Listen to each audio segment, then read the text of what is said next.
குரல் கவசம் காணும் இனிய இணையதள நண்பர்களே,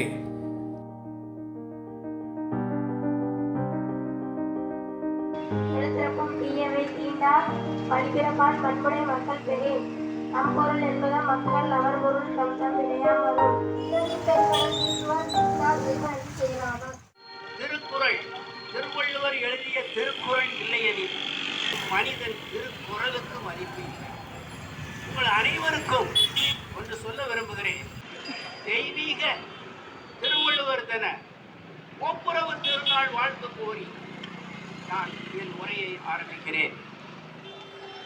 அன்பு ஜனங்களே, நேற்று பொங்கல் தினம் கொண்டாடினீர்கள், இன்று திருவள்ளுவர் தினம் கொண்டாடுகிறீர்கள்.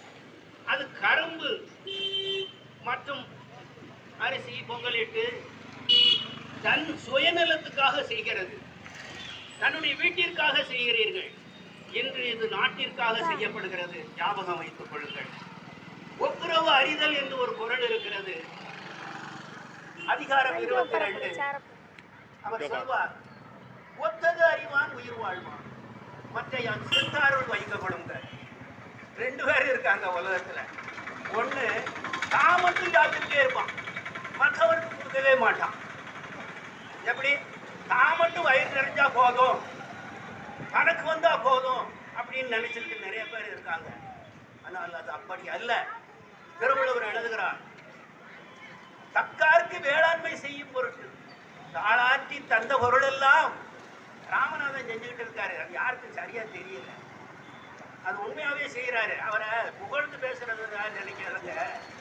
அவரு நினைக்காங்க நிறைய பேரு அவரை சுயநலக்காரர் நினைக்காங்க. ஆனா உண்மையான சுயநலக்காரர்கள் வேற இருக்காங்க. அதெல்லாம் நான் இங்க சொல்லக்கூடாது, சொன்னா வருத்தப்படுவாங்க. அதனால அதை விட்டுருவோம். அதனால தாளாற்றி தந்த பொருள் எல்லாம் கால் கடுக்க உழைச்சியப்பா, இந்த பணத்தை எல்லாம் நீயே சாப்பிடாதடாங்காரு திருவள்ளுவர். என்ன சொல்றாரு? நீயே தின்னு வயிற்ற நம்பிக்கிட்டு வந்துடுறாங்க. சில பேருக்கு வயிறு மருந்து ஏன் நிறைய சாப்பிடுறாங்க. திருவள்ளுவர் சொல்றாரு, மருந்து என்ன வேண்டாமா, மருந்தே சாப்பிட வேண்டாம்டா அப்படிங்க. யாக்கைக்கு அருந்தியது அச்சது சோறுனையா, இந்த சோறு செமிச்சு காணுவார். அதுக்கு பிறகு சாப்பிடுங்க. ராத்திரி சில பேரு அப்படி வச்சுக்கிட்டு இன்னும் கொண்டா இன்னும் கொண்டா, கல்யாண வீட்டில் உட்காந்துருப்பாங்க சில பேர். கொண்டாப்பா, சாம்பார் கொண்டா, வடை கொண்டா, வைப்பா அப்படிமா. பிறகு ஆஸ்பத்திரிக்கு குளுக்கோஸ் ஏற்ற போவாங்க. அதனால போகும்போது பார்த்துக்குவாங்க. அதனால பொங்கல் என்பது சுயநல விழா. அதாவது சுயநலம் இருக்கணும் வாழ்க்கையில.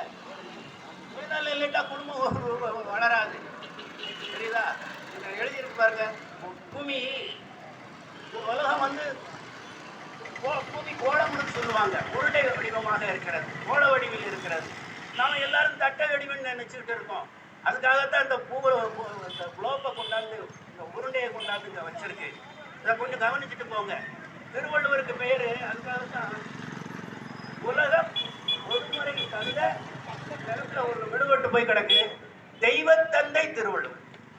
எப்படி புது பேரை வச்சுக்கிடுவோம். நம்ம இந்தியாவில் உலகத்துக்கு சொல்லிக் கொடுப்போம், உலகம் ஒருமுறை தந்த தெய்வத்தந்தை திருவள்ளுவர் அப்படி நம்ம கூப்பிடுவோங்க. எத்தனையோ பேருக்கு எத்தனை இல்லாம பேர் வைக்காங்க. நம்ம வச்சா என்னங்க, வச்சுட்டு போவோம். தெரியுதா உங்களுக்கு? ஏன்னா அவரு 1-2 செய்யலைங்க, நிறைய செஞ்சிருக்காருங்க. 1330 குறளை நமக்கு கொடுத்துட்டு போயிருக்காருங்க. அதுல நிறைய விஷயங்கள் இருக்குது, 1-2 இல்லை. நான் வந்து கதை எழுதிக்கிட்டு இருக்கேன். 1330 அவ்வப்போது வருகிறது. வலி அறிதல், மலையடிப்பட்டி மக்கள் மனவலின்னு ஒன்று போட்டிருக்கேன், ஒரு கதை. அதுக்கு பிறகு கள்ள ஓட்டு சாமியார் அருணாசலம்னு ஒரு கதை கிடக்கு. அதுக்கு பிறகு இன்னொரு கதை, கண்ணக்கோல்தருடன் காத்தமுத்து அப்படின்னு ஒரு கதை போட்டிருக்கேன். அடுத்த கதை, கடவுள் கண்ட கல்லாப்பட்டி கணக்கராஜ். நம்ம வீடுகள்ல எல்லாம் முன்னால ஒழுக்கரை பட்டி வச்சிருப்பாங்க, வச்சுங்களா? அது மாதிரி நான் கடவுள் வாராரு, பிச்சைக்காரனா வராரு. அதுக்கு பிறகு பால்காரனா வராரு. அது பிறகு விபத்தில் மாட்டிக்கிட்டது மாதிரி படுத்து கிடக்காரு. அப்போது உதவி செய்யாக்காரு கனகராஜ். கனகராஜ் தான் அன்னத்தில் அடிச்சு விடுவான்.